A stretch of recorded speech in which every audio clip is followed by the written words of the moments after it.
Halo pemirsa, jumpa lagi dengan saya Argo Pratomo Nugroho. Saya hadir lagi ke ruang handphone dan smart televisi Anda. Berbahagia sekali, saya kali ini bisa bertemu dengan Mas Krisna Harimurti, SHMH, seorang advokat muda dinamis yang saya selalu bertanya pada beliau. Selamat berjumpa Mas Krisna. Selamat berjumpa Pak Argo, selamat pagi, sehat selalu. Ya, Mas Terima Krisna, kasih. ini saya di lapangan banyak menemui dan ditemui oleh rekan pengusaha ini yang berkaitan dengan kepastian hukum, Pak, di Indonesia pada umumnya dan Jogja khususnya ini. Mereka mengeluhkan tentang kepastian hukum yang tidak pasti ini. Ini saya lalui kata Anda, saya ingin bertanya pada Anda ini, menurut Anda seperti apa ini? Terima kasih Pak Argo.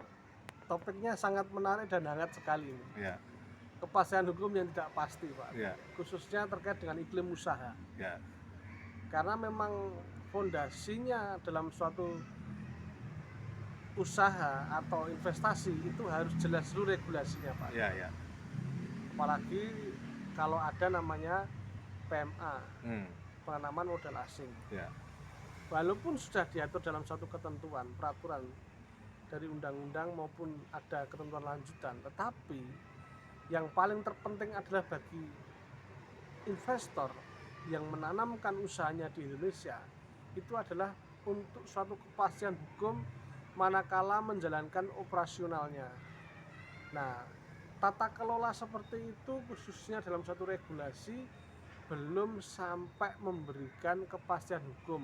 Padahal kepastian hukum ini harus muaranya adalah ya saling menguntungkan tentunya, Ya. baik pada investornya, baik kepada juga mungkin khususnya di negara Indonesia kan begitu. Nah, Ya. kepastian hukum yang tidak pasti ini membuat pengusaha juga enggan Ya. dan ragu-ragu Pak dalam Ya. melakukan investasinya di Indonesia.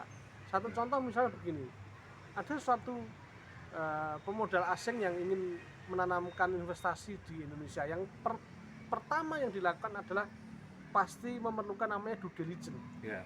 atau pemeriksaan segi hukum. Ya. Harus dilakukan oleh profesional.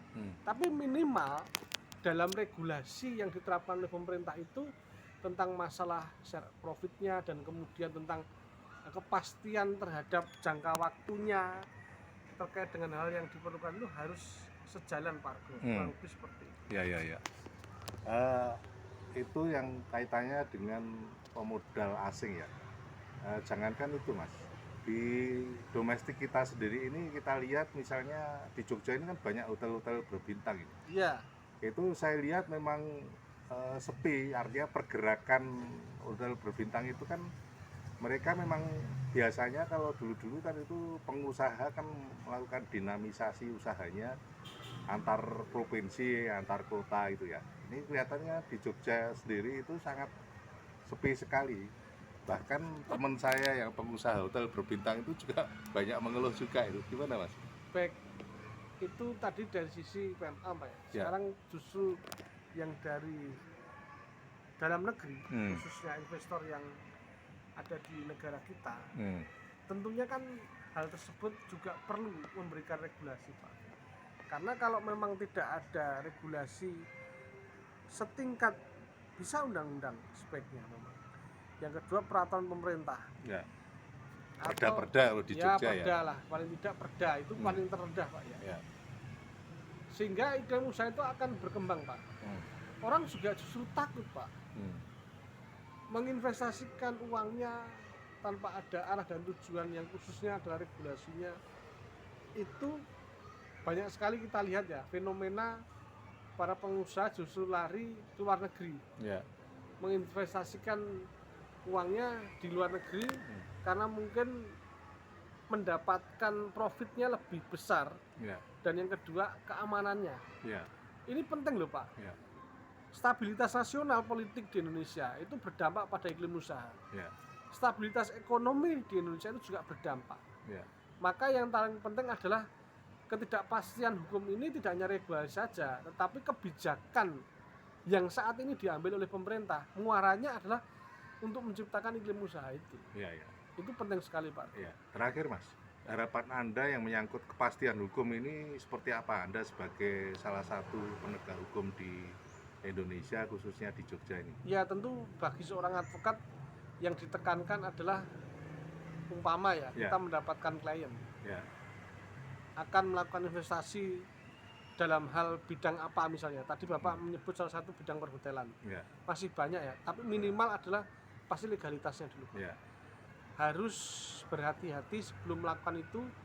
Ada namanya prakontrak. Itu juga penting Pak. Dan yang paling penting lagi adalah tadi saya sudah menyinggung namanya due diligence. ya, Pemeriksaan segi hukum itu harus dipersiapkan, mempersiapkan dokumen semua segala satunya itu sangat penting. Sehingga bagi pengusaha yang ingin menginvestasikan modalnya di Indonesia mendapatkan kepastian hukum yang harus pasti, jangan yang tidak pasti. ya, Kepastian hukum yang pasti itu yang harus dilindungi Pak, sehingga ketika menemukan sesuatu modalnya tidak takut-takut, ya. gitu loh Pak. Oke. Seperti itu Pak. Ya. Kenapa saya menanyakan itu yang terakhir itu tadi, karena saya lihat semua lini tidak hanya di iklim usaha, tapi juga di iklim berkesenian pun kita harus tahu rambu-rambu yang berkaitan dengan persoalan hukum dan kepastian hukum itu tadi. Betul sekali Pak. Oke, terima kasih Terima Mas kasih, Krisna. Pak Argo. Nanti lain kali saya akan mencari Anda lagi. Terima kasih. Matur Matur nuwun. nuwun. Nah pemirsa, akhirnya saya Argo Pratomo Nugroho undur diri dari ruang handphone dan smart televisi Anda. Argo Pratomo Nugroho terus beritakan, Anda yang bijaksanakan. Sampai jumpa.